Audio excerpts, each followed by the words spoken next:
कनानी औरत। मुकद्दस मत्ती की अंजील उसका 15 बाब 21 ता 28 आयात तक।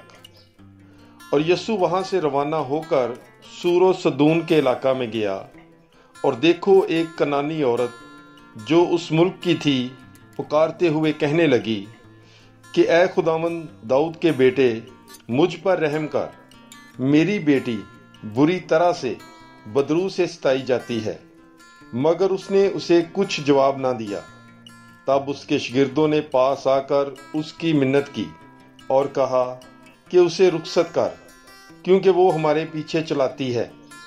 उसने जवाब में कहा कि मैं इस्राएल के घराने की खोई हुई भेड़ों के सिवा और किसी के पास नहीं भेजा गया। लेकिन वो आई और उसे सजदा करके कहा, ऐ खुदावंद, मेरी मदद कर। उसने जवाब में कहा कि बच्चों की रोटी लेकर पिल्लों को डाल देनी मुनासिब नहीं। तो उसने कहा, सच है ऐ खुदावंद, क्योंकि पिल्ले भी उन टुकड़ों से खाते हैं जो उनके मालकों की मेज से गिरते हैं। इस पर यीशु ने जवाब में उससे कहा, ऐ औरत, तेरा ईमान बड़ा है, जैसा तू चाहती है तेरे लिए वैसा ही हो।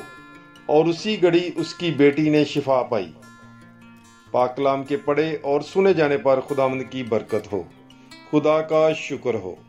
God bless you. Bible is life.